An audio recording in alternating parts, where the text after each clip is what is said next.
O&O MVP, the one and only Michael Venom Page, back. Okay, we're gonna answer some questions now. So these ones are more just like generic questions. At Prospect1 UAC, he says, hi Page, huge fan from South Korea.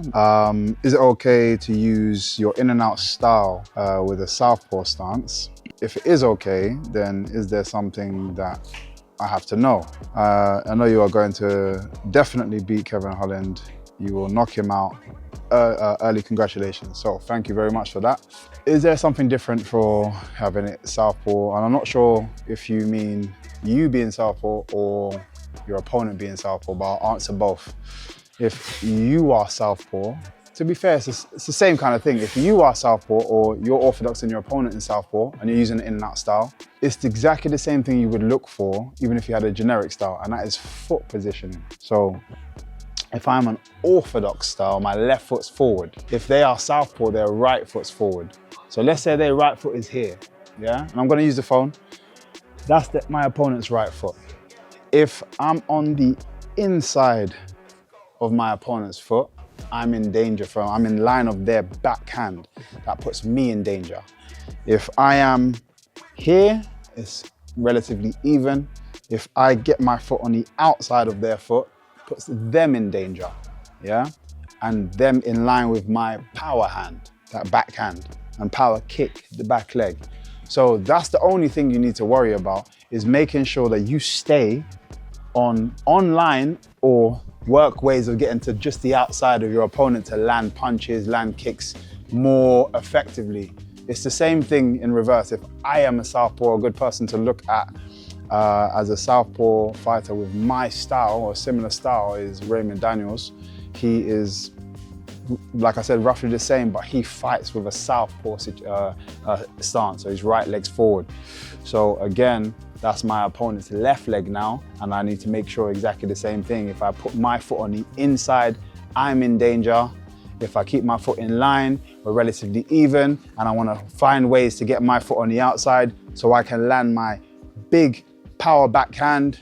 I can land my kicks from back or front leg just because of the slight angle difference. So those are the key things you have to work on. But the answer is, yes, you can use the same in and out style. Go practice that. So another question, and I've seen this name before, at Taku Roman 91. Thank you for supporting and sharing your comments, sharing your thoughts. His question today is, how do you have a creativity, I'm assuming like such creativity, to your fighting style, and how does personality play a role? For me, personality plays a massive role, and it's just being true to yourself. Quick example, if I have 10 students in front of me, yeah, I'm gonna teach all 10 of them the same fundamentals, the same punches, the same kicks, each person exactly the same. Each personality will absorb it differently because people learn differently. So that's one aspect of things, but then they'll later incorporate their own personality to it. So when I started, I didn't start with my hands down I started with the traditionals. I started with the basics, keeping your hand, traditional stances, learning a jab a specific way. And over time, how I learn, and then my natural personality takes over because I'm a bit cheeky. I like to have fun with things. So when I gain more confidence in my basics, then my personality starts to take over. So then going back to my 10 students, all 10 of them, although they've learned the same way for the same amount of years, all of them will have attributes that look the same, but every single one of them will be completely different styles. That would also be down to body shape. So what suits one person may not suit another person. It might suit this person because he's slightly taller. It might not suit that person because they're slightly shorter, but then other things will affect. But yes, personality is key. Personality is key in terms of how you show up, your performance, and just being true to your personality is massively important. But 101 is just making sure you understand, learn, and constantly practice your basics. So make sure you go out and do that. This question we have at Javon Sanders.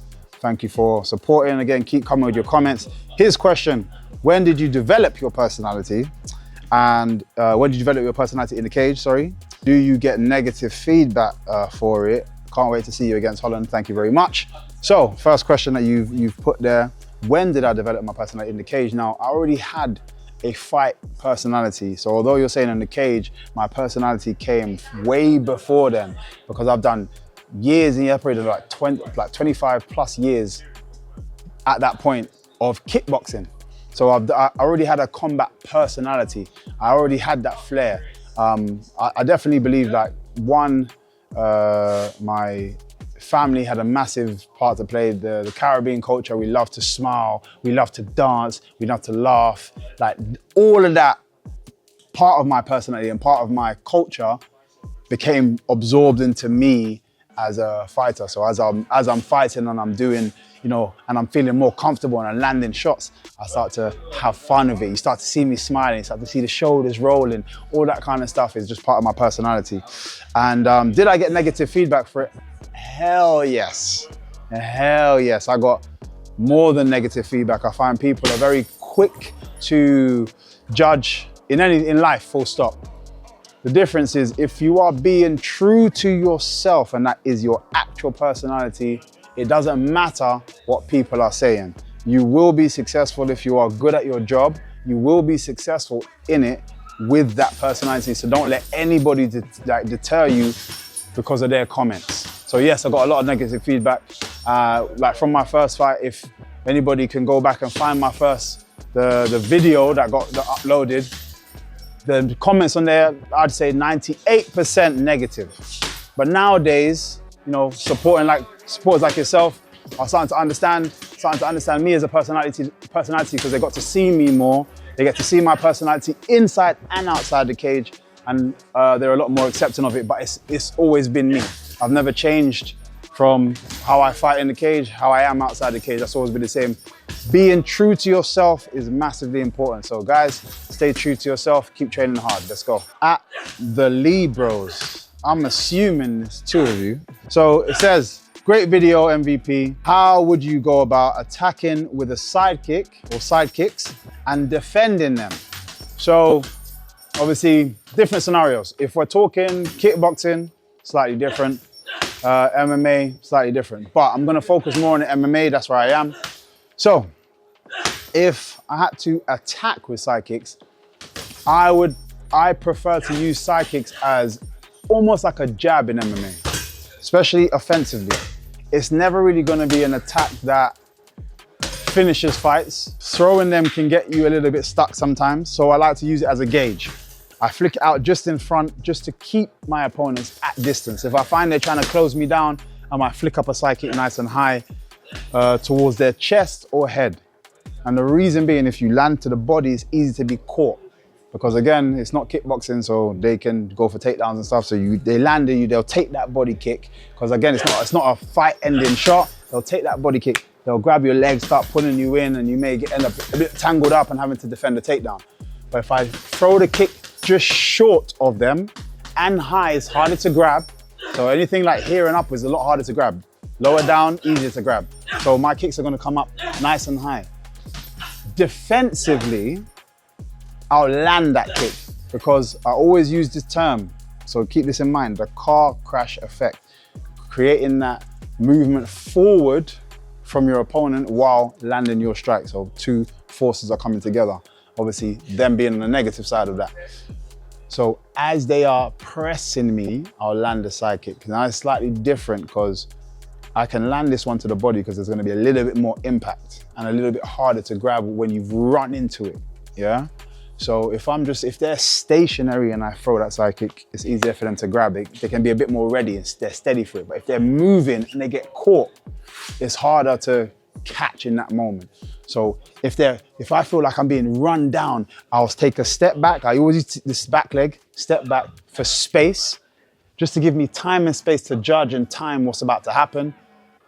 Put all my weight, transfer my weight onto that leg comes up, stamp, boom, land across myself. Now the reason I land across myself is because that sidekick, although they've run into it, that energy still has to go back somewhere as well. So boom, it's gonna like reverberate down my leg.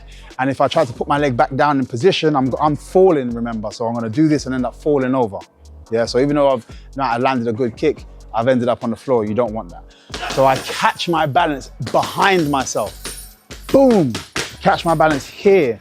And it also means with this same energy, let's say they're still going forward, I can take another step and continue getting away and getting out and evading, yeah? So you don't have to worry about that. So first things first, defensively, step back, weight, distributed on the leg, boom, stamp that leg out, land across yourself and uncross so your backing starts to continue fighting, yeah?